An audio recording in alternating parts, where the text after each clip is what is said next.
Have you been looking for a way to stay focused on your goals and grow your MSP? Accountability groups from RocketMSP can help. We offer weekly accountability sessions that meet online with a group of your peers. Your success begins with accountability. Go to www.rocketmsp.io to join your accountability group today.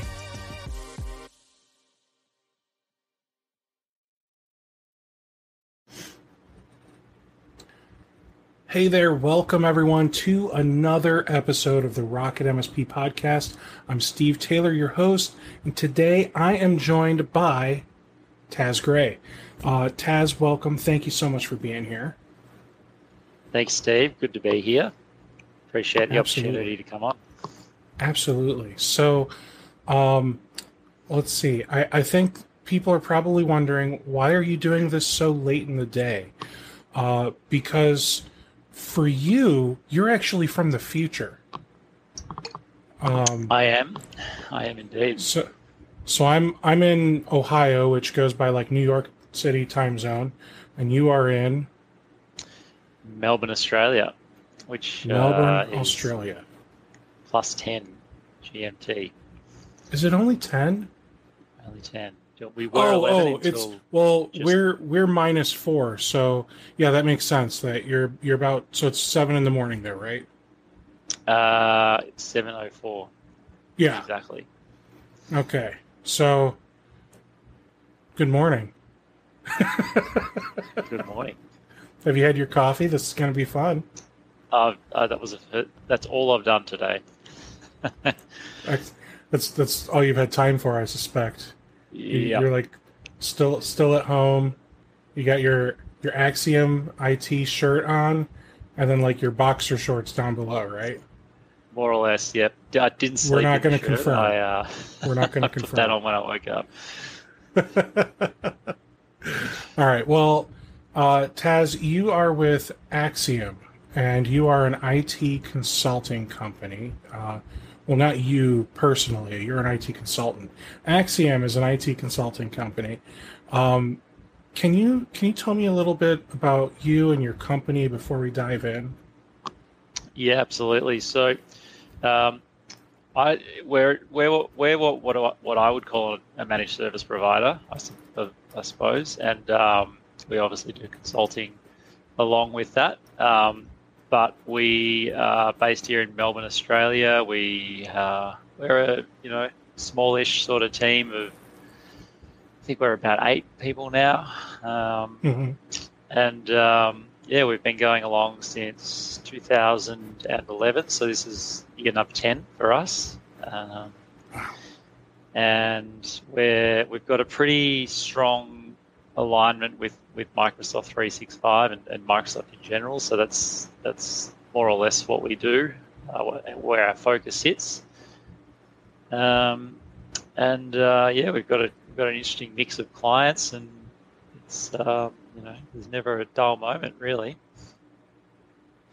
Very cool. So is it weird thinking that 2011 is a decade ago? It's a little bit scary because it feels like it was only yesterday that we started this thing, but right? Yeah, time flies when you're having fun. That's what they tell me. So with you doing this for about a decade, you said that you are deeply ingrained in the Microsoft 3, you call it 365. We call it 365. I guess, I mean, do either of us have to be wrong? Like, can't we both just be right here? I think we can agree to disagree on that one. Oh, dear. Okay. So we're talking about the same thing. So I think we are. Yeah. So with you using Microsoft 365, I mean, okay, so you use like hosted Exchange and OneDrive and maybe some Teams like that. Everyone does that. So I don't see the big deal with bragging about Microsoft 365. Well, yeah, no, you're right about that. I think most people are doing it. I guess where I see us as being a little different is that that's all we do. So we're very selective about the technologies that we use now, and for good reasons, I believe. But we don't have any clients that are on the Google Suite or have their own Exchange servers, which is I'm quite grateful for that, given recent events, of course. Mm-hmm. And no other funny stuff like Lotus Notes, Kerio, any of that other stuff that you might come across. So I haven't heard Lotus Notes in over a decade. I'm sure it's still out there somewhere. I hope not. I do feel for those people. But yeah, look, I guess, I mean, to tell you a little bit about myself, so my MSP was not my background, and I actually got into MSP after doing maybe 6 or 7 years in .NET development. So I've always been quite Microsoft focused, but previously it was in software development. And at some point I decided that software development as a career for me just wasn't what I wanted to do.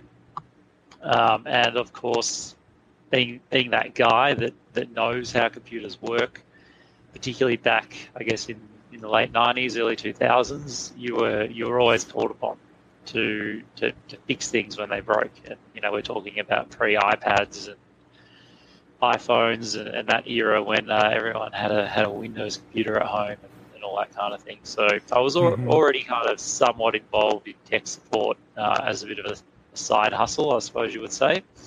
And I guess back around 2010, 2011, decided to have a go at setting up a business and quickly had to learn about being an MSP and what that involved, because it was not something I'd ever done before.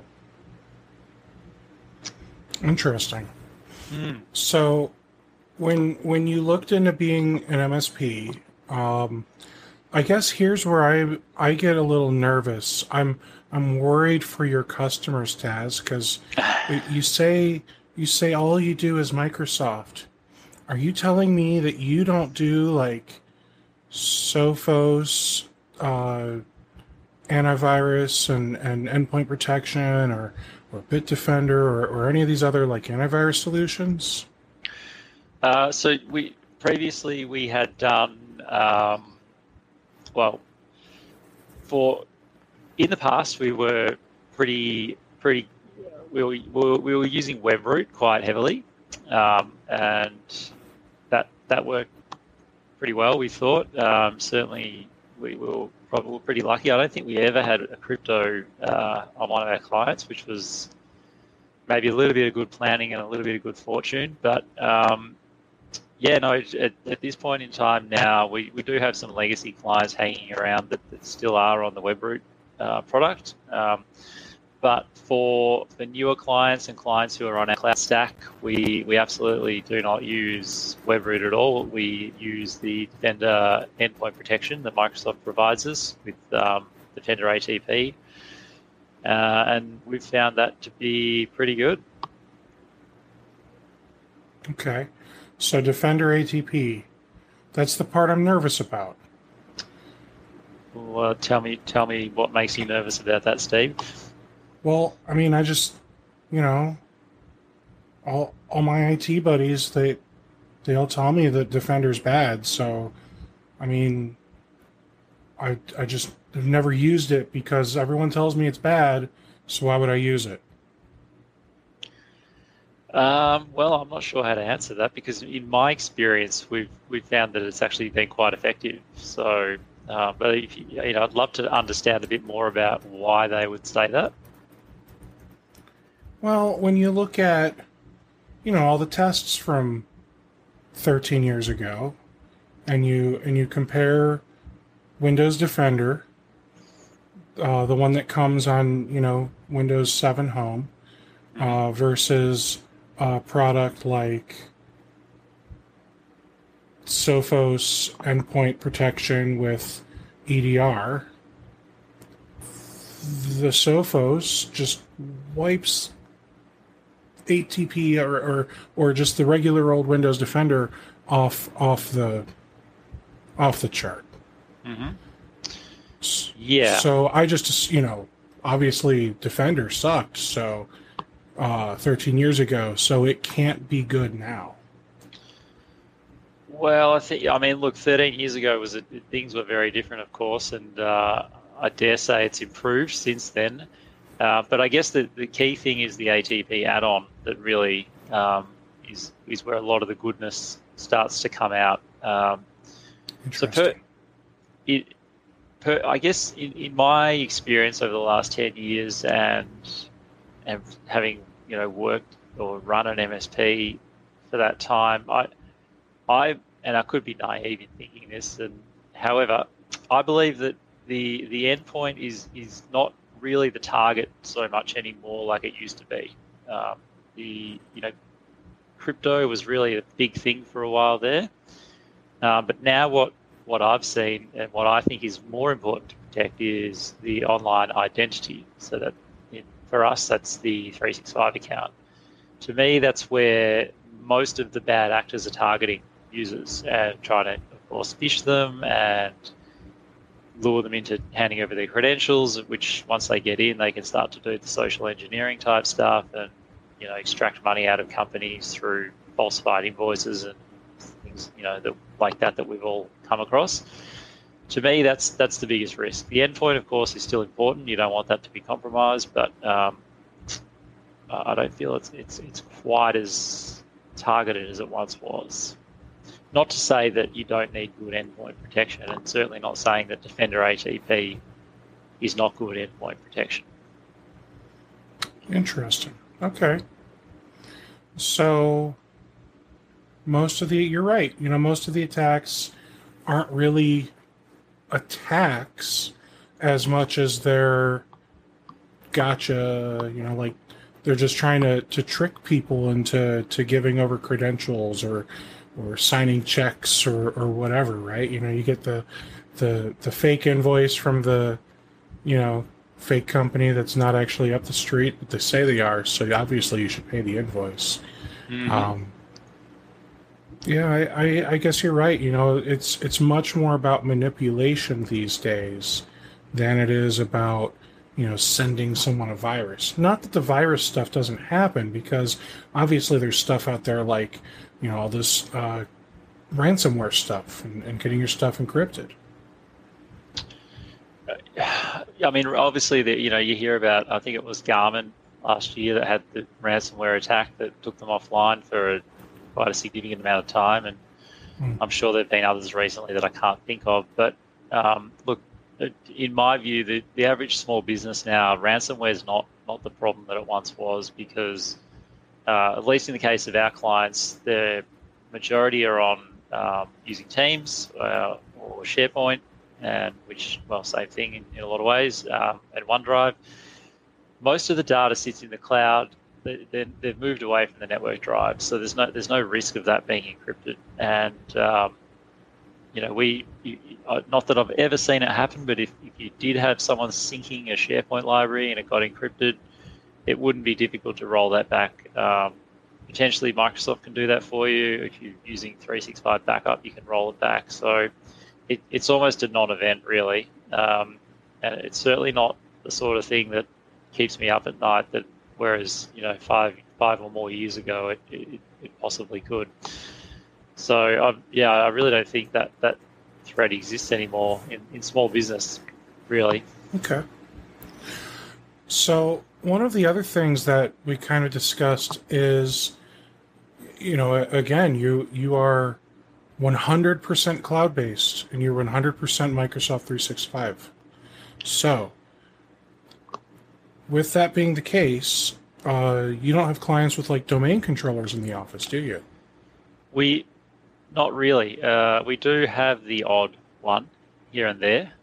So there are some clients who still need that through a couple of usually on-premise line of business software that they can't get away from, or you do get the odd business like an engineering firm or an architecture firm where they're dealing with large files and they need that local file storage and so on. But yeah, I could probably count on two hands the number of servers that we've still got out there.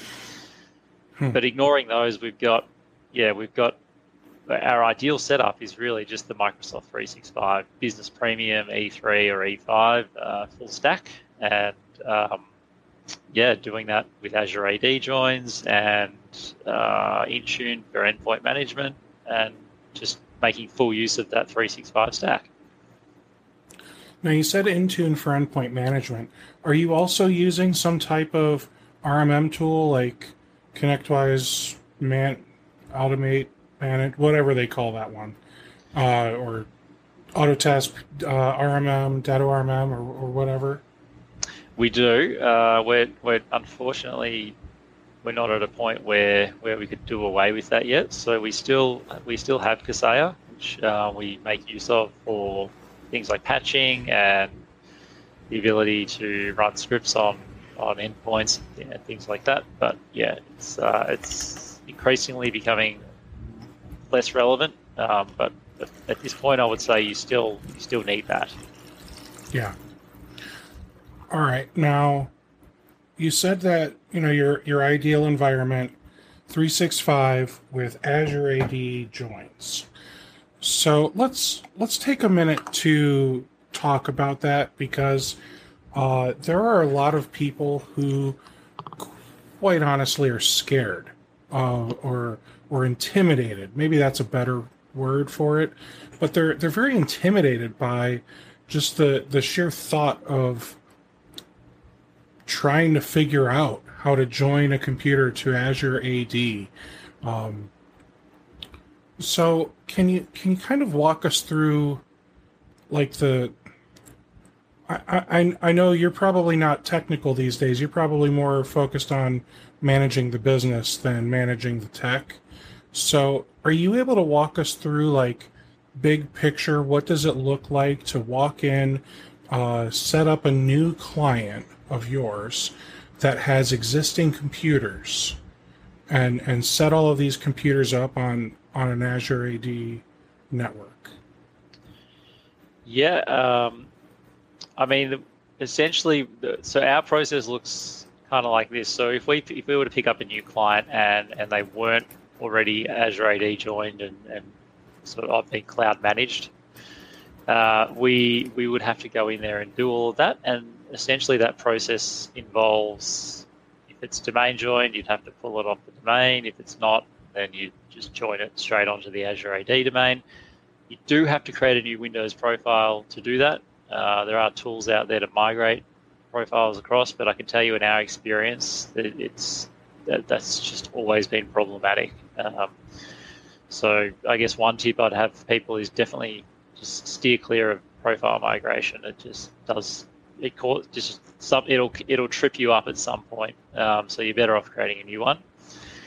And that's really all there is to it, Steve. You Azure AD join the machine, and then really that's step one. Having Intune manage the device is step two, and that's probably where most of the complexity lies. And I think probably where a lot of apprehension exists for people who are not really up to speed with this stuff yet, and who have come from the more traditional group policy domain join approach. It is different, and there is learning involved, and it's it takes time and it's effort, and understand why people are not always keen on doing that. But in my opinion, it's well, I'd say it's the future, but it's not. It's the here and now, and I don't see that changing anytime soon. Okay, so what type of stuff are you guys doing with Intune? Like, are you doing the type of stuff that people used to do with the domain controller, like, group policy and, setting up new printers and like that type of stuff, where you're doing a lot of the automation and security management? I mean, we do some things. Printer management is an interesting one because without a print server on-prem, it can be that's a bit more challenging than it used to be. Mm-hmm. There are SaaS-based solutions out there to deal with that, but for the most part, we just run a script to map the printer, and that takes care of most things. But you do miss out on a bit of the niceness there. But as far as what we do, I'd say similar things. So we set wallpaper and restrict things and lock the machines down to a certain extent. But then on top of that, what we're doing is we're able to do a lot more in terms of device management. So where group policy traditionally would look after the Windows devices, Intune allows you to look after Android and iOS devices as well. So all of a sudden, you've got a lot more power to secure people's devices, even if they're not company-owned. And what I find in discussions with clients is that if they haven't really even thought about this, once you have that chat with them and you bring their attention to the fact that they've got staff with personally owned devices, their smartphone essentially, sometimes computers as well, but they're accessing work resources, and someone's got an iPhone or Android phone, it's connected to Teams, it's connected to work email, they've essentially got a way into all the company data, and these things can be lost or stolen, and the company doesn't really have any way of knowing, is that device secure or not? And they don't really give that any thought until it either happens or until you sit down and discuss it with them.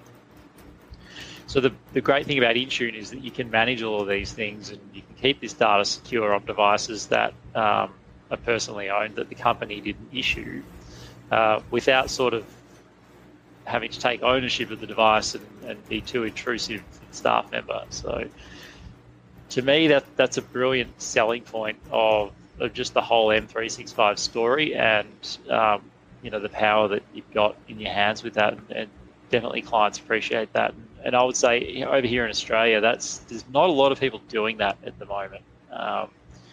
So it does, I guess, provide a bit of a niche for us in a lot of ways, because the people out there who are looking for that have a hard time finding it in a lot of cases. So for those of you watching Wednesday night, afternoon, Thursday morning, whatever it is, if you're watching it live right now, depending on where you are in the world, feel free to pop some questions in the chat, whether you're watching on YouTube or Facebook. Especially Facebook. I'm curious if the Facebook chat is coming through into StreamYard, because this is my first attempt at doing a Facebook integration with it. So, yeah. So I guess I just want to kind of recap what I've heard so far. You're using 365, either Business Premium or higher, I'll say, when it comes to the licensing. And I'm pretty sure Business Premium and E3 are just really close. The Business Premium just has that 300 user cap, right? Yeah, so E3, actually, Steve, just excuse me 1 sec. I'm going to close the blind. You can probably see the sun coming up, and it's right in my eye.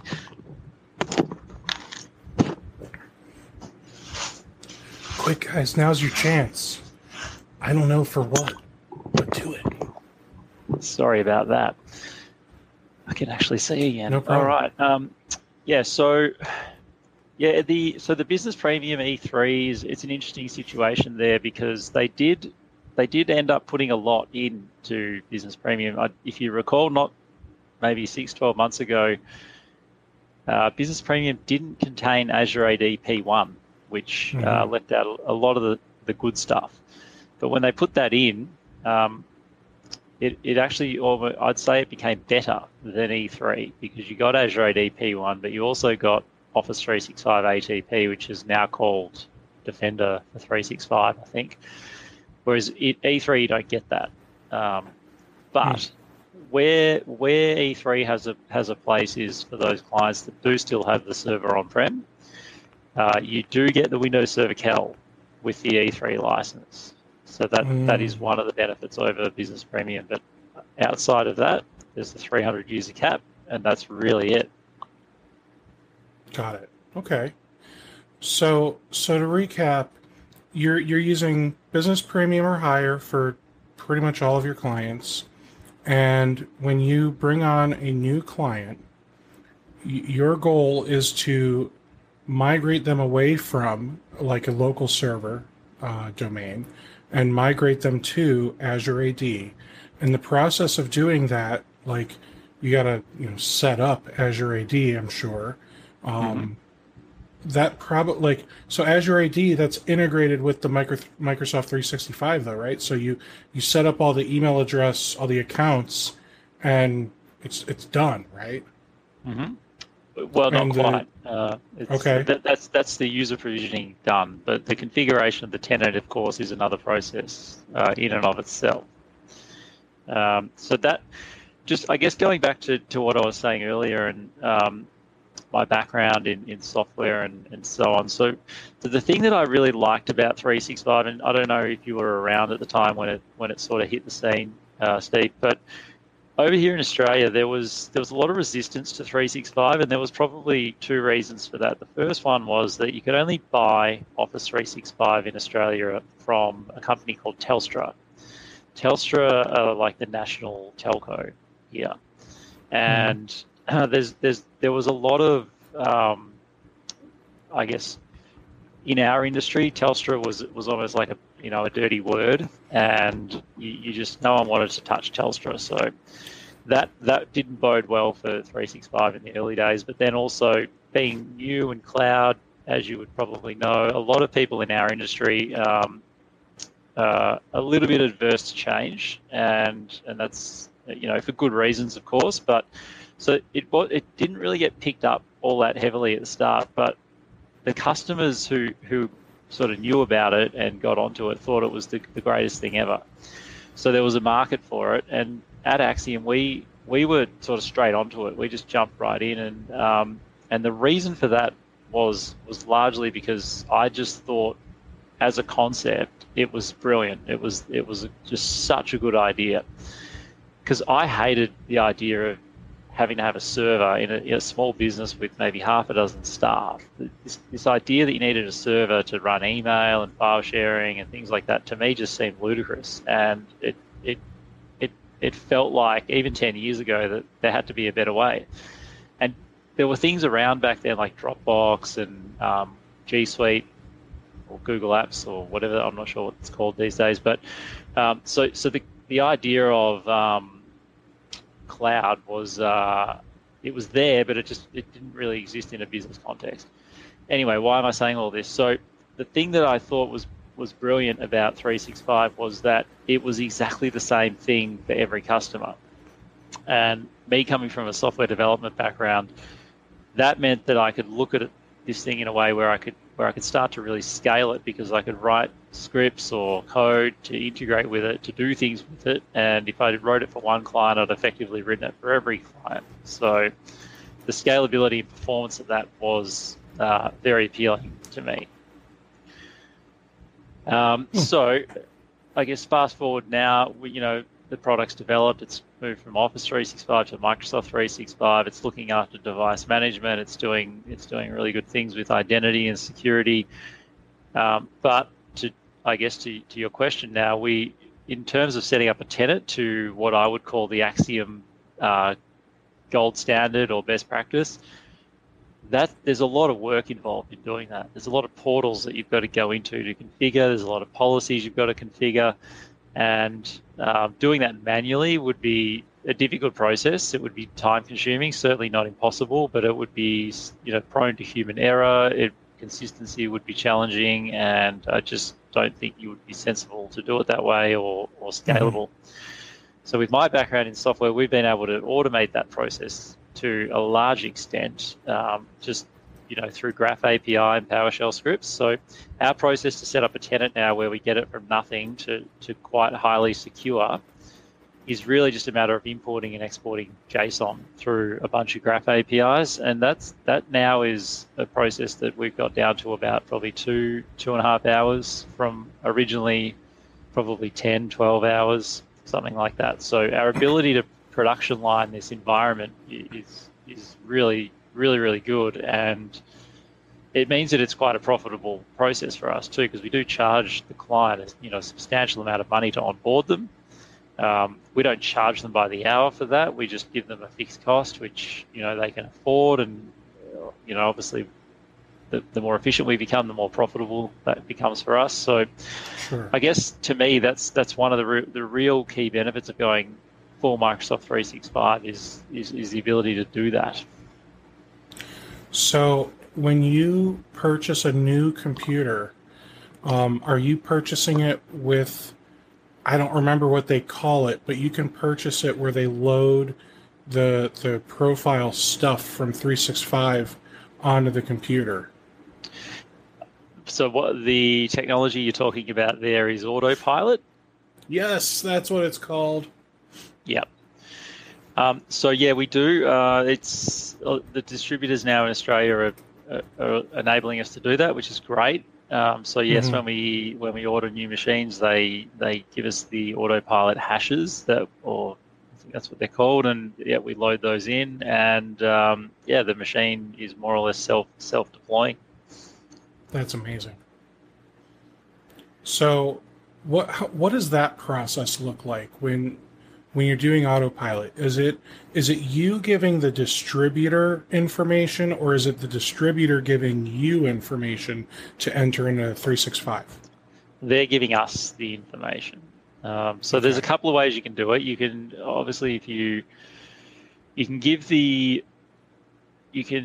so the one way of doing it is that you get, say, Dell or HP to load those hardware IDs into the tenant for you, but they obviously need access to the tenant to do that. And the other way is you can get the distributor to actually take the computer out of the box, run the bit of PowerShell on it, get the hash or hardware ID, whatever they call it, and then we get that in an email, and we load it in, and that's the end of the process.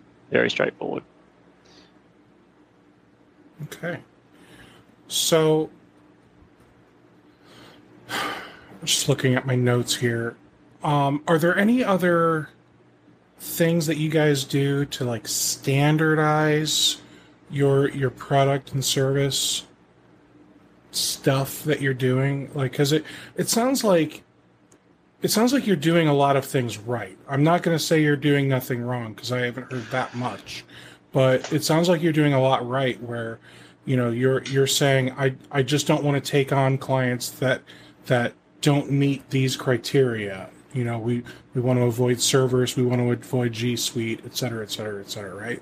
And then because you've got that software background, you are, I would say, more than just proficient at writing PowerShell and other types of scripting when it comes to allowing you to automate what you're looking to do. So it's not just the PowerShell. Now you're able to get in and do the JSON code editing and that type of stuff to really help you dig into the Graph API and take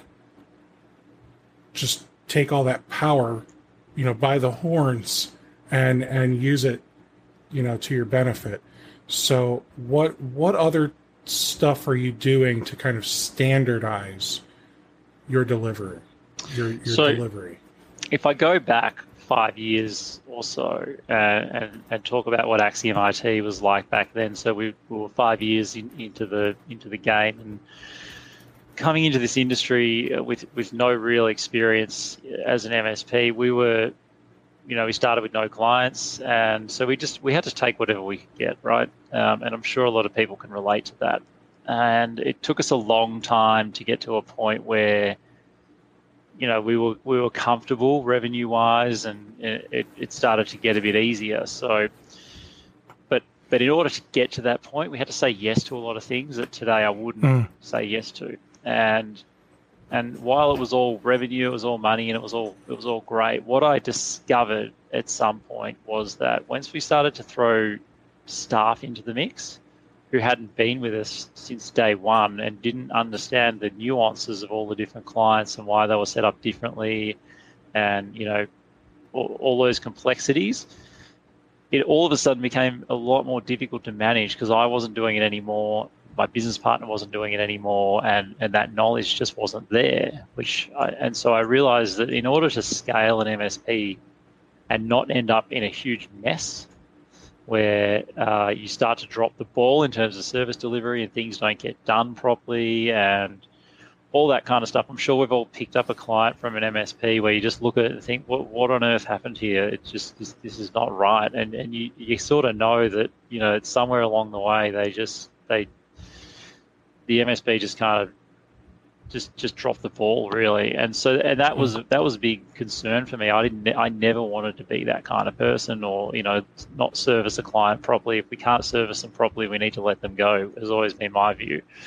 So anyway, we ended up with this sort of hodgepodge of different setups and things like that. And as I was saying, new staff members, it was very hard to bring them up to speed on that. It would take 6 to 12 months before they understood it. And staff retention, you want to hang on to people, but obviously they turn over, and then you start that process again and again and again. So what I've learned is that standardization is the key to scaling, because you want your environments to all look the same, and you want them to function more or less the same way. Now, there's obviously nuances with every client that you need to address. Yeah. But if you can do that in a way where the bulk is the same and it's just a little bit of tweaking on the edges, then you have we use IT glue to document all these things so that the help desk team and the techs know where to look for that information. But standardization is the key, right? So what we did is I think it was about 3 years ago when Microsoft announced that Microsoft 365 was a product. Prior to that, it was you needed it was EMS together with 365 and so on, but the story didn't quite fit together entirely without the Azure AD join. So it was, I don't know when it happened over there, but we had an Ignite tour or something like that over here where they announced it. It was massive news. I was like, finally, this is the missing piece of the puzzle is here, which is the Azure AD join piece, which, meant that all of a sudden the domain controller was no longer needed, in a lot of circumstances anyway. And so what we did is we went off and we decided, okay, this is it now. We're going to go full tilt on this. And so we redid all of our managed service offering to be completely focused on the Microsoft 365 offer. And it was really pretty simple in terms of how we tier it. Like I said earlier, we start with Business Premium, E3 and E5. Obviously, you get more security as you move up the stack. Mm-hmm. And away we go. So that's been the best decision I've ever made in this business, because it's very easy to sell that. And I'll tell you a bit more about how we do it. So within our product, which we call it Axiom Cloud, we have essentially 4 different types of users. So we have what we call it just an Axiom Cloud user, who's your full desktop user, has everything. Copy a license, we manage the desktop, we manage their mobile devices, backup, all that kind of stuff. We then have a light user, which is essentially what you would give to, say, a board member or someone who uses their own machine, and they basically just get web-based access into 365. And then we have mailbox only, which is pretty rare these days, but that's just an exchange license with a bunch of security on it. And then we have what we call our secure shared mailbox SKU, which is basically just a shared mailbox, but again, we do a little bit more to secure it, and we charge a fee to back it up and manage it. They're the 4 offerings we have within our managed service. So it's really simple. We don't have to try to work out licensing or licensing strategies on a client by client basis. It's all kind of predefined, and which means for the people working on the help desk, it's very easy. They know what sort of user the person is when they ring up. They don't have to think about the licensing. That's all taken care of for them. And when it comes to quoting, it just makes quoting just so much easier, because you'll obviously have a sales discussion with the client. You'll work out, do they fit? We have the 3 different plans. We call it Basic, Essential Security, and Security Plus. Once you've worked out where they fit, how many staff you got, have a quick look in the tenant, how many shared mailboxes have you got, that kind of thing. Put the quote together. It's all fixed cost. It takes 5 minutes to put that quote together. We use Proposify for quoting, and bang, done. They sign it, away we go. And so then over to service delivery, they know exactly how many users there are, what types of users, all that kind of stuff. It just makes that process end to end so much smoother. Very cool. Now, trying to formulate the words. See, this is hard for me. Like it's the beginning of the day. You're sharp. You got it all. It's working, right? For me, it's like, it's 5:45. Dinner starts 45 minutes ago. Don't worry. I've got plans tonight. I'm gonna go get wings with some guys. It's gonna be nice. So good. Don't worry. I'll wear my mask and all that. So yeah, Eric says need help. So all right. Let's talk more about the security portion of your offering. So you said you're doing ATP. Yes. And that seems cool. It's cool that it's you're using the full Microsoft stack. So let's talk about what ATP does and what ATP doesn't do. So first, let's just start at the endpoint. Does it do anything to protect the endpoint? So obviously, Defender ATP let me give you my understanding of how this works, and I'm not across the technicalities like I used to be, so I could be a little wrong here. But so forgive me if I am. But Defender ATP is simply Windows Defender. That's the engine that runs on the workstation that does its thing. The benefit of the ATP is you get the analytics and behavioral analysis on top, and it feeds through back into the cloud and does, I guess, more advanced things than what you would get with just your regular ATP. Your regular Microsoft Defender. Now, where I was really sold on the Defender ATP story is that if you get a threat, say you get a file that comes in that's malicious, that gets downloaded onto a workstation and executed, you can actually see the whole process of where that file entered the environment because it's come through 365, obviously. So you get that traceability and visibility back up to the cloud as to where it came from, what it did on the machine, and it gives you quite a good visual representation of how that threat took place.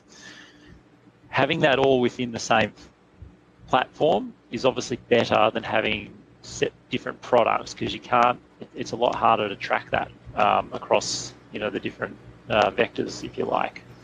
So that's where I was sold on that. Obviously, the other thing that I like about Defender ATP, and this ties in with our model too. So one thing I didn't mention is that the way that we sell managed services, we do it on a per user basis. So we don't try to do the device type. You're the CEO and you've got a laptop and you've got a computer at home and you've also got a computer in the office. That's 3 devices. We've got to charge you extra for that. You still there, Steve? Actually, there's a lot of background noise that just went away. Oh, okay. Let me turn. I got a fan on because I'm a smart guy. Because I'm dying in here, and I didn't think about all the noise it's doing. So yeah, there you go. I bet all that noise went away, didn't it? It did. Oh, I think wow, you made a few people happy. Oh boy. So as I was saying, so we tried to move away from that pricing, just because one, it creates more admin, and I'm not a fan of admin, and it's just simpler for the customer. Just how many users you got. We don't care how many devices you've got. We'll sort of look after them all. And I guess the thing I liked about Defender is that Defender is per user licensing, so we don't have to. Whereas if we went to a third party like Sophos or Webroot, we're paying per endpoint, which it's not a big amount of money, but it does erode away at that profitability. Do you have a lot of clients that have more than one device? Yeah, increasingly we're seeing that. Particularly, with COVID, a lot of people set up a second device. They had, they'd have one in the office, or they'd have a laptop, and then they had a desktop as well. So Gotcha. devices are just becoming more ubiquitous. And then, of course, you've got mobile devices. People have iPads, things like that. So, absolutely. Okay. Now, let's keep talking about what ATP is able to do for us. Mm-hmm. So we talked about the desktop. Let's talk about OneDrive. Does it do anything in OneDrive? Like beyond the desktop, like in the cloud? I don't believe so. No. Okay. What about email? Are you doing anything to protect their email? Yes. So the other ATP product is the Defender for 365, and of course we use that for the anti-phishing, anti-spam, anti-malware functionality that provides, as well as probably the big ones that we or the things that I like there are safe attachments, which does that secondary scan of the file. I think it opens it up in what they call a detonation chamber, and monitors the behavior of the file just to make sure it's not doing anything malicious. And then obviously once it's approved it lets it through. I'm not sure if you're familiar with that, Steve. You're looking a bit. Yeah, no, you are good. Okay. No, I'm looking up. Eric is screaming in the chat. Yes, it can. And I very quickly Googled something. I've got screens everywhere, right? So, gotcha. It appears as though Defender will basically do like safe attachments for SharePoint, OneDrive, and even Teams. Yes. Is that Defender the endpoint, Defender for endpoint, or is that the Office 365 or Defender for 365? Defender for Office 365, Plan 1 and Plan 2, and then Microsoft 365 Defender. Yep.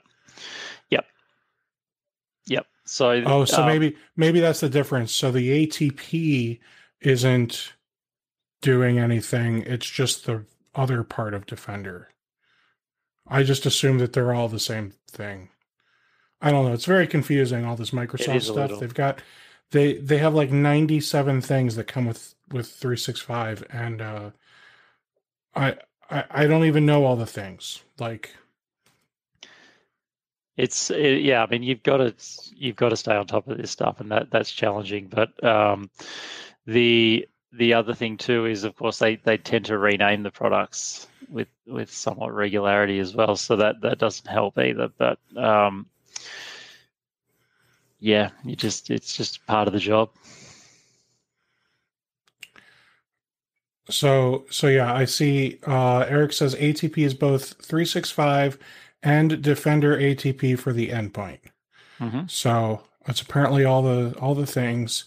He said he's going to throw himself into his new smoker. I think we've offended him. And it's a really nice smoker. Like, this thing came on a pellet. Like, I don't know. They must have like freight shipped it to him. It looks pretty sweet. Yeah. The cool thing is, I think it's big enough it could fit him. So maybe he'll do us both a favor. I don't know. I'm teasing Eric just because I'm having Eric on tomorrow as a guest, and I have no idea what to expect. He and I go back and forth a lot. I just have no idea what to expect, so I'm getting them in now while I can. Very nice. All right, so ATP. Did I ask you if it does the email stuff? Yep. On ATP? Okay. Yep. All right. So I think that does it protect your Mile IQ? Like what else does Defender protect?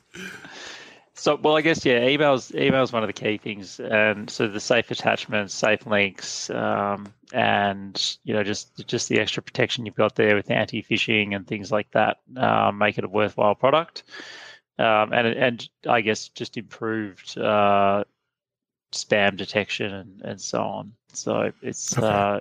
it's a no-brainer to me. Sure. Um, Now, what about when you look at products like Sophos, like they have like managed threat detection and that type of stuff where you're paying extra obviously, but it almost sounds like they have either AI or uh, really smart people behind the scenes just like fixing things for you. mhm. I know you said that ATP, it kind of shows you where the threat came in and the path that it took and all the files it touched, and et cetera, et cetera, et cetera. I mean, is there a button that you can click and just roll it all back? That I couldn't tell you, Steve, but what I can talk to is there's definitely the AI component to the Microsoft 365 security components, and that's definitely one of the things that Microsoft sell. And I guess I mean, to be completely upfront, I haven't looked at the Sophos stuff for a long time now, and I don't know exactly Hmm. what their offering is. And I'm sure that it's pretty much aligned to what Microsoft offer. Where I've been convinced that going the full Microsoft stack is a better solution is that the if the more information it gets, the better it gets at the threat detection. So if you put a third-party mail filtering service in front of 365, it's not getting the full picture anymore because it's going to filter things out. And so I guess I don't know what the strategy would be there, whether you would just turn off all the protection in 365 if you're using a third-party product, or still have that second layer of defense, which I think would be somewhat confusing if you didn't understand how that was working. So yeah, I mean, look, at the end of the Okay. day, you've got to kind of pick your stack, Okay. right? And it's hard to say is one better than the other, but you've got to be comfortable with what you've chosen and why you've chosen it. And certainly, I can say that we've had good results with the Microsoft stack. Now maybe there's better stuff out there, but touch wood, we haven't had a problem yet. Okay. Now, here in the United States, we have a lot of compliance and red tape when it comes to certain industries. Healthcare is a big one. Um, Finance is a big one. Do you guys have, everyone when they think of Australia, they think like, kangaroos. So, like, do you guys have like regulatory compliance that you have to adhere to? We don't have anything like what you have over there when it comes to that. Even in health, it's not. It's. I don't believe we have anything like HIPAA. We don't look after any health clients though, so Okay. maybe there is, or maybe there is now, and I don't know about it. There wasn't in the past. I guess the biggest thing that we have here is what we call the notifiable data breach scheme, which is in some ways similar to GDPR, which is a European thing, so you might not be Yep. familiar with that. But I'm No, sure there's an we all like you go to any website anymore and it has those stupid. We have cookies. Do you want to accept them all? And it uh-huh. doesn't let you click on anything until you accept all the cookies. Like, ugh. Yeah, So no, we know GDPR. We hate it. yeah, yeah. I hear you. So, notifiable data breach is somewhat similar to that. I guess, more breach focused than privacy, but essentially, if you have some kind of data breach and that exposes PII, personally identifiable information. There is an obligation to report that and heavy fines if you don't. But you don't hear too much about that happening, and I'm not sure that people take it all that seriously. But yeah. So you said that there's heavy fines if you don't. Are Mm-hmm. there fines or any type of consequence if you do report having a breach? Not, I don't believe there are. I think that if you do, you basically, if you report on a breach, you sign yourself up to a whole bunch of work, just trying to work out what's been exposed and basically, letting the authorities know. So it's a massively time-consuming process, and best avoided. So that sounds like the wild, wild west. It sounds like you guys have no laws. Um, it's just figure it out as you go almost over there. Now, obviously, there you might have something like a BAA or something like HIPAA or whatever, but if you're not supporting healthcare, I guess you really don't need to be an expert on that stuff. Well, us as a company, no. But yeah, look, the dilemma as a managed service provider is that you're talking to your clients about security and trying to get them to take that seriously. And when there's no real consequence for a security breach, then it's difficult for people to take that seriously in a lot of That's a good cases. point. That's a So really good point.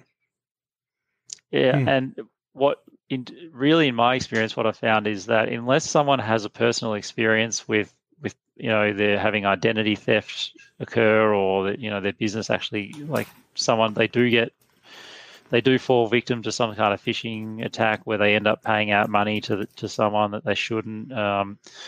Those sorts of situations will trigger a response, and then they will start to take things seriously. But basically, in Australia, we're a little bit laid back, and it's she'll be right sort of attitude, and then something happens and obviously things change. But until that happens, it can be very difficult to get through to these people. And without that regulatory kind of compliance in place, there's no real, I guess, there's no incentive for the business. That's really interesting. It is. I'm moving to Australia. All right, now let's talk, just because I'm genuinely curious. Let's talk about anything else that you guys are doing that's not Microsoft. Like for now, I know that Microsoft doesn't make routers, so I'm sure you have to provide some type of router, firewall, UTM, whatever you're using. Mm-hmm. What device do you like to use right now at your clients? I'll circle back to that, Steve, because there are some products we use in the cloud that are not Microsoft, which are probably worth touching on too. So one thing we do is we back up 365. Okay. And that's debatable as to whether you need to do that or not. I was certainly of the opinion that if you've got retention in place, that you don't really need it. But that was until someone went and deleted a folder with 3,000 items in it, and we had to manually restore it from the recycle bin one by one. That was not a very enjoyable process. So you can get your data back. So the retention lets you get it back. It just is the most painful process in the world. So you'd rather just pay extra for a third-party backup solution to make your life easier in that emergency type of situation. 100%. So yeah, it's not so much about risk as it is about just being able to do things quickly. That recovery time objective is it's a real thing, especially, it's one thing when someone says, oops, I deleted a single file, but holy cow, if you have to restore 3,000 plus files in a folder. That, I mean, how many hours did it take? And did you have more than one person doing it? So I mean that a situation like that is you run a PowerShell script and it just you know goes through the Okay. files one by one and restores them. But even doing it that way, it's got to do it one at a time. So the script will sit there for hours and hours and hours just getting through that list. So it is painful. So it's best avoided. But also, litigation hold on a mailbox, for example, you'll get the mail back, run an e-discovery search, no problem. But the way I kind of describe that is, so you take the scenario where someone somehow, maybe a mailbox got corrupted, I don't know, but they've lost everything or a substantial amount of data out of the mailbox. Now I can go and run an e-discovery search, get all that mail back, but literally I'm going to walk up to your desk with a pile of emails without any folders or anything and be like, here's your email, off you go and put it back the way it was, kind of thing. So Oh, wow. it's the structure So, of the mailbox that you don't get. You get the data, but not the structure. got it. Yeah, that doesn't sound good. That doesn't sound No. helpful. So yeah, and it just makes our text lives easier as well. So backup, 100%. I'd say you need that. And obviously we don't go to Microsoft for that. We go to a third party. So that's one thing. The other thing that we like to include is the cloud email signature product. We use Exclaimer for that, and we just find that's a nice little touch that the clients do really like, and it kind of makes sense to me, right? Like why don't you have email signatures in the cloud? Like everything else is in the cloud, but your email signatures aren't. So to me, that kind of completes the picture of email in the cloud. So that's a good one as well. But yeah, they're probably the two main things that are not Microsoft in our stack. And actually, one other thing I can think of is a big part of what we do, which I haven't talked about, is cloud adoption. So obviously with Teams, businesses need help getting proficient in Teams a lot of the time. And that's a service that we offer. And to augment that, we use a product called Quick Help, which is like an online learning platform designed exclusively for the 365 platform. They're also doing some other cool stuff now around security training and like simulated phishing and stuff. Them kind of moving into the security space a little bit around education as well. But to me, that's a really useful tool to have that you can give to end users and say, go off and do some Teams training. It'll just sort of help them with the basics of how to use the tool. So yeah, they're the three main things that we put in our cloud bundle that are not Microsoft. So Okay. Now, what about physical things that are not Microsoft? So yeah, so Computers routers. and yeah.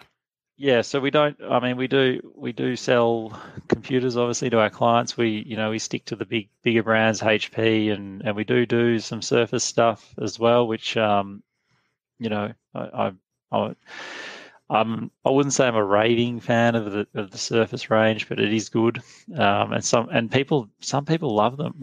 They're a bit sort of like, they're a bit like how people love their Mac stuff. You get these people who just love the Surface stuff. So, Right.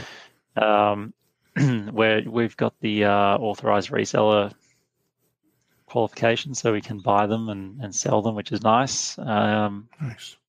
And so there's that, and then obviously, like you say, there is the networking stuff, which you take the server away from the network, and all of a sudden there's a lot less complexity required there. So Correct. UTMs, I guess, they still have a place to some extent, but then it's not as important as it once was. I would say. I think if you have a router with no ports open, that's okay if they're a full cloud kind of business, because as I said earlier, I guess the biggest threat I see is the cloud identity and keeping that secure, and no UTM can really help you with that, unless I'm mistaken. Now, that's a really I think that's a fair approach. And I mean, another way to look at this, it doesn't matter if you have a Cisco firewall or a Sophos UTM or the modem router that came from the internet provider. If you have no ports being forwarded, then there's no like blatant holes in the network, which means at that point, if someone's trying to hack onto your physical desktops, then either they're going to do it like in person, or B, they're like a really good hacker and they're going to get around them no matter what firewall. Like if they want in bad enough, they'll get in. And I'm sure there's other ways, like, convincing someone that you're Microsoft tech support and getting on there with Screen Connect or TeamViewer or whatever. But like, if someone wants in there, they're going to get in there. And I feel like no amount of security is going to prevent every single type of breach or event or whatever you want to call security issues, right?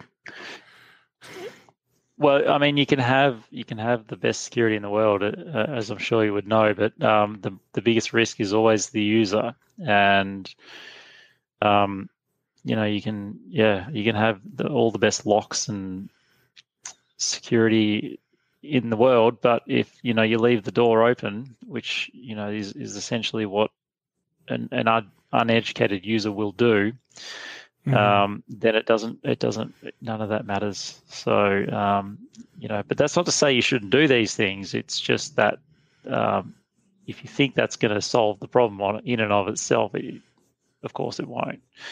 So that end user training is really, really important. And I mean, I've seen, like, we have MFA set up across the board, and I've experienced with a client a user that's got MFA, and they've landed on one of those 365 phishing pages, put the credentials in.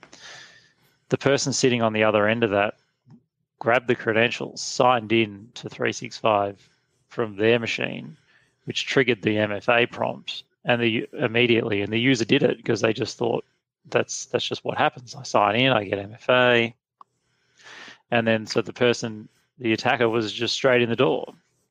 Wow. I didn't even think about the fact that the attacker could be like actively watching to see if somebody is typing in credentials, so that way they can get in right away with that MFA token.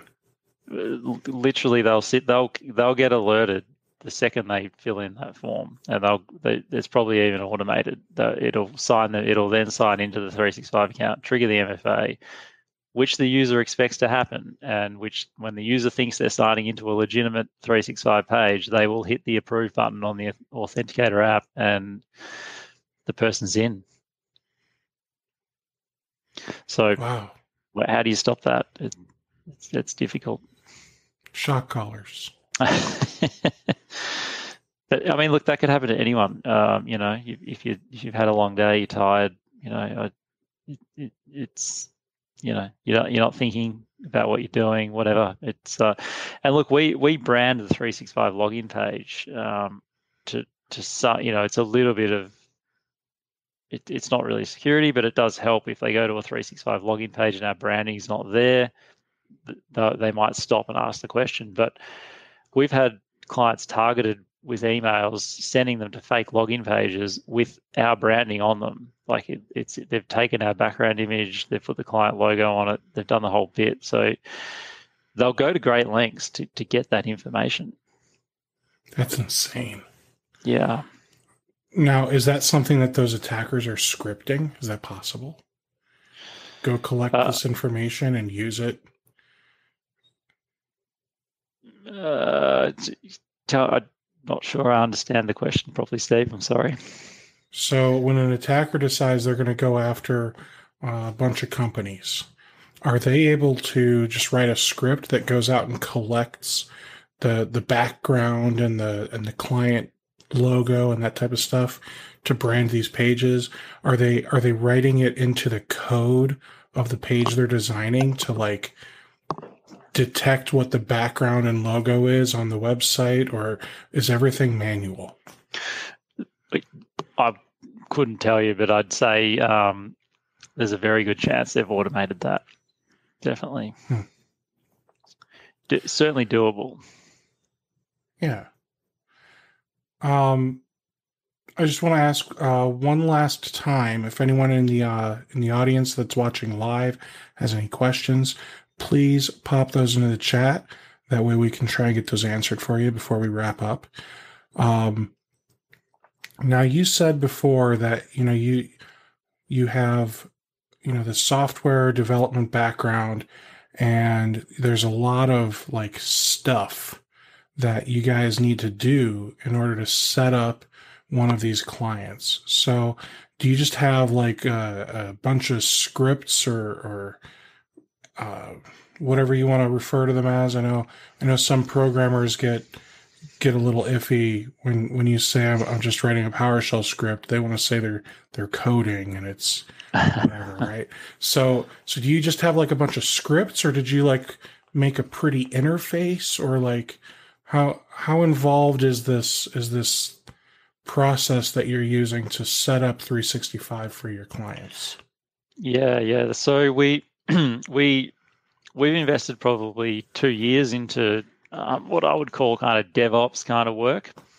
Mm-hmm. And so there's a few parts to this. So we've written our own PowerShell module. It's just the Axiom IT PowerShell module, and all of our staff have that on their machines, and that allows them to do things like connect to clients' 365 services just through our own commandlets and things like that. Mm-hmm. And we've written our own commandlets to onboard and offboard users, so that process is largely automated. Integrates into our ticketing system, ConnectWise, and so on. Which we've also built our own custom client portal, so a little bit like something like Cloud Radial, but we wrote our own, and that also integrates through Graph API. So all of our forms that our that our clients fill in, they're all pulling in data from their 365 environment. So when they want to offboard a user, there's a drop down there. They pick the user they want to offboard. It's already pre-populated. They want to create a user. They select from a list of drop downs. They want to delegate access to mailboxes, things like that. It's all there, which is great. And then at the end of that, it just pushes out a little API call into ConnectWise and throws in a little PowerShell snippet that the text just run, and that takes care of the onboarding. So our onboarding process is somewhat complex because of all the things that we do in the background. But essentially all the tech does is run that script, and it will talk to our distributor, order the licenses, it'll put that into our billing system and bill the customer, and it will go provision the user, assign the license, and do all that kind of jazz. So, and then send off emails to let people know that the user's ready and here's the temporary password, and so on and so forth. So we've invested a ton of time in that, and that again would not be possible without an environment like 365 where you can actually do that.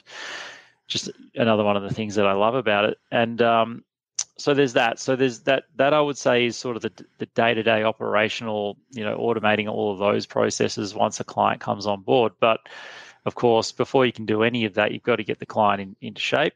And so for us, that means getting the tenants set up. And I guess from a client onboarding point of view, there's two parts to it. You've got to get the tenant set up, but then you've got to get the users onboarded. And the user onboarding piece is still quite manual and laborious. And generally they'll book an appointment or we'll go on site and we'll onboard the machines and we'll set up MFA and do all that kind of stuff and walk the users through that process. There's no way of automating or getting around that. And that's okay. That's the customer service stuff that we do, and that's the thing that clients love. But as far as getting the tenant set up, that is something that's highly automatable. And again, we've spent a couple of years refining that process over and over, and essentially is just pushing policies and various configuration into the tenant to get it to our standard. So we've invested a lot of time trying to streamline that as much as possible, and we've been pretty successful in that. But then I guess the other piece of that puzzle is that once a tenant is set up, is ensuring that configuration sticks, so that in 6 months' time, the settings that we put in are still there, and they're still configured the way they were on day one. That's really important. The other side of this is, or the other consideration in all of this, is that 3 years ago when we started onboarding our customers, the policies looked a little bit different than they do today, and there were probably less policies available, and there were certainly less options on those policies. So one thing we discovered a year or two into the journey was that we had all these older tenants that we hadn't actually configured a lot of the new settings on. So we had to go back and revisit those. And that continues to be an ongoing process because Microsoft iterates so quickly and add new features all the time that you've got to first figure out how to use it, or if you want to use it, and then once you decide how you're going to, or if you're going to, you then have to go back to all those tenants and update all the settings, which is quite a tedious and manual process that no one enjoys doing.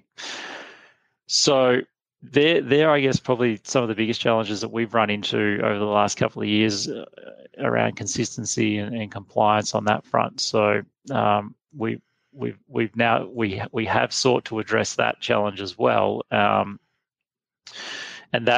in order to do that, we've developed our own product now that we're going to market with, that can help MSPs with that exact challenge that I just described around keeping your policies current and then being able to easily push that out across all of your tenants in a way that's not manual.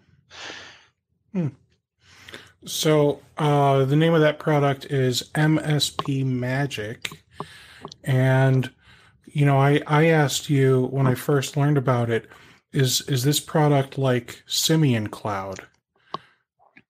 And I believe your answer was no, because they focus a lot more on like policies, and MSP Magic focus is more on like the administration portion of things, right?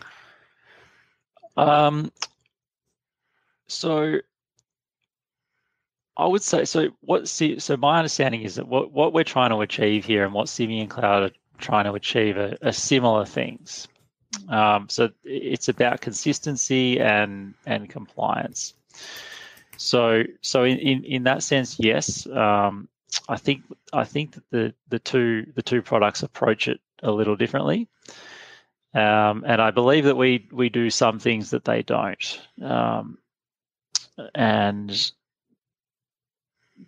But yeah, I guess in summary, similar challenge that we're trying to address, just different approaches to addressing that challenge. Got it. Have you heard of Augment with 2 T's? I have not. AUGMENTT. This one I ran into recently, and I see that they help MSPs build and deliver profitable SaaS services. Mm-hmm. But I don't know what that actually means. You know what I mean? Like, so what's cool is I've got a meeting with them coming up, just because I'm trying to figure out what it is they do for the MSP, because I feel like it's not what you're doing. It's not what Simian Cloud's doing. I feel like it's almost completely different. So yeah, I mean, I couldn't, without having a good look, Steve. Obviously, I don't know, but I guess there are a number of products coming into market now, looking to help MSPs automate service delivery and configuration and things like that, and it's a growing space, because I think as an MSP, if you're not approaching it this way, it's going to be very difficult to be profitable and scalable. So whether you're using a product like ours, or you use Simian Cloud, or even now Skykick have got their Cloud Manager product, which I'm sure that's a good product too. Mm-hmm. But I guess where the vendors are starting to put the products in front of us gives us an indication of where we need to go. And True. the automation and the time saving piece is critical to profitability in my mind. If you're spending hours and hours onboarding a user or things like that, which can be automated, and I think that's sort of what Skykick aims to do is help the orchestration of like onboarding a new user, creating a WebEx account for them at the same time as their 365 account or Dropbox account, and so on and so forth, and again for offboarding. You need to be doing that, because otherwise you'll just be you're burning time. But not only that, I feel like on the client side, particularly for us, we've set an expectation with our clients that they can come to us and they can request a new user and get that turned around same day, within an hour or two, like end to end. It shouldn't be a difficult process. Whereas I hear we pick up clients and they tell us that they have to give the current provider a week's notice and things like that, which to me is just, it's crazy. I can't understand how that would be okay.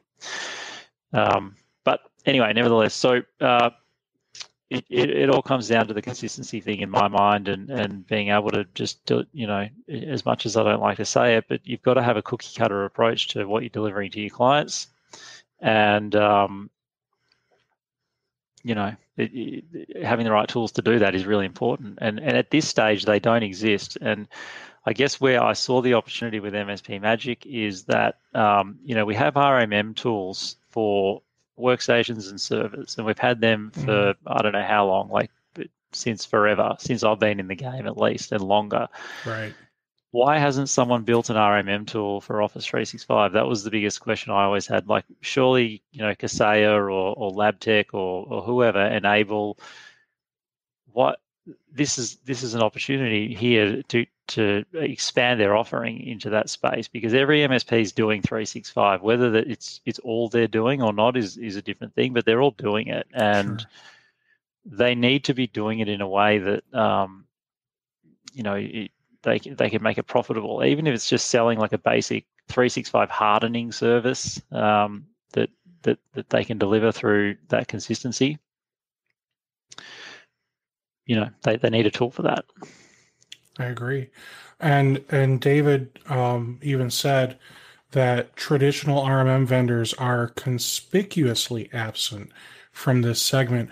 And I'll agree with that. The thing that I find the most frustrating, and I've said this before in other episodes, you sit down, you look at one of the RMM tools, and you see they still have like ancient scripts in there, like, to clean up the Exchange store on an Exchange 2003 server. Like we're going to use that. Like that's, so, they're still running like 18-year-old technology on these RMM tools, and they're selling it to us for ridiculous prices, and we keep buying it. And that's the biggest problem, is that we just keep buying it.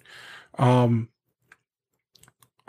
do think that we need a product, and I don't know, I don't care whose product it is, and I think there should be more than one, because competition is good for free market, right? So I think that there should be stuff out there that is able to manage and monitor, all of our cloud tools, and not just 365 even. I'm even thinking like there should be something that can manage 365 and G Suite and Dropbox, I'm sure there's a list of like 10 or 20 big cloud programs that are like the most popular ones used by MSPs. Just like figure out how to manage them through APIs and stuff. Yeah, I couldn't agree more. The thing is that I think that a lot of MSPs are not delivering services quite that way yet. So we're in a very slow-moving industry, has been my experience. The change takes a very long time in the MSP world, and there are good reasons for that. But innovation is slow, and so And I I think guess, that's ridiculous because if you look at technology, like the technology is changing quicker than our industry for supporting that technology. uh-huh. Yep, I couldn't agree And that's more. not okay. No, well, and look, it's, I think, 4 or 5 years ago, I could see that the like our industry was way behind where the clients were going. But part of that also was, I guess, Microsoft hadn't given us what we needed to do, what we needed to do. But that's no longer the case. Microsoft 365 allows you to manage, I guess, what I call the modern world, um, in a way that is quite powerful. So the tools are there, the products are there to do that. But yeah, again, if you start to extend outside of that 365 infrastructure or ecosystem, it becomes a lot more difficult. And so that's part of the reason why for Axiom we've decided where we can use the Microsoft product, we will, and where we need to go outside of the Microsoft stack. So, for example, a good one is like say Salesforce, right? Got a lot of clients using Salesforce. Now, Salesforce is probably the best in breed CRM, I would say. You can I disagree don't with know. me, but Dynamics is pretty great. it possibly it is. But Salesforce have the name in the market, and a lot of people are drawn to that. So as an MSP, we've got clients using it. So our responsibility is we've got to secure that, right? Now, I don't know how to secure Salesforce, but I do know that I can set up single sign-on with Salesforce using Azure AD, and I've already secured the Azure AD sign-in, and I've got identity protection on it, and I'm monitoring it and doing all that kind of stuff. So, we need to be doing these sorts of things for our clients where it's possible. And again, I don't think a lot of MSPs are thinking that way. They kind of go, well, we'll look after the 365, and if you're going to go and use other SaaS stuff, that's on you, and that's fine if that's in your agreement that you don't do that. Sure, but I think as a good advisor, you should be explaining to them why they should be doing the single sign-on, or why they need to pay the extra for Dropbox Enterprise, or whatever it is that gives you the SSO capability into Azure AD. That's really, really important. And I know I've been burnt by that, where the client sort of decided, they were going to use Dropbox because they needed it. We weren't going to manage it. They went for the standard option without the single sign-on, and then one of the accounts got compromised. And we'd had that discussion, and they chose not to go down the path that we advised, and it burnt them. But my neck wasn't on the line, so that was okay. But it's an interesting world, I suppose, that we're in an interesting space now. And I think if you're not doing this well, eventually it's going to catch up with you, and your clients will wise up, and they'll move on to the people who are. Well, Taz, I thank you for coming on here and talking with us about your full Microsoft stack experience. It sounds interesting. I know that there are going to be people that hate everything about what you just said. I mean, let's be honest. And there might be people that love everything about what you just said. And that's the beauty of this industry, in my opinion, is that there are more than one way to do things. Absolutely. There's no right or wrong way, Steve. I don't think that we have. Well, there's definitely wrong ways. But I'm not here to say that everyone should do what we do, and that this is the only way to go. You've got to find what works for you, and you've just got to back yourself in on that. And if you can convince people that it's a good idea, and you can support it, and you get a good outcome, then all power to you. And you are returning in a few weeks, I believe. We're going to talk specifically about MSP Magic. And the thing that excites me the most about it is, you are actively like building this thing based on the way that you are running your MSP. Mm-hmm. So like for now, it does things kind of, I'll say, just like you do them, right? Specifically the way you do them. Those are the things that you've built out first when it comes to what to manage and how to manage and that type of stuff. but I could see eventually you will just continue to add functionality to the product, so that way, again, there's more than one right way. So give us the ability to kind of design things the way that we want to. Exactly. I mean, ultimately, everyone's going to do things a little bit differently, and a good tool gives you the power to do things that you need to do, but the flexibility to do it in the way that works for you. So, which of course is part of the challenge in building a product is not making it so, I guess, you don't want it too tightly bound to the way that we do things, but it's important that that key functionality is there, so that it does what it needs to do in a way that's flexible enough for everyone to use. So yeah, I'm looking forward to that, Steve, and just diving into that a little bit more and explaining how the two kind of go together. Awesome. Well, Taz, thanks again for being here. This was really helpful for me, and I'm sure it was really helpful for others. And I will see you in a few weeks. And everyone else that's watching this live, I will see you guys hopefully again tomorrow at 1, where I interview Eric Taylor, and we're going to talk about some cybersecurity hygiene. Taz, check this one out. You're in the future, so you'll have to wait extra. But yeah, definitely. Oh, actually, you've already seen it because you're in the future. That's right. But no, come check that out tomorrow, guys, and I'll see you on the next episode. Thanks again, Steve. Absolutely. Take care. You too.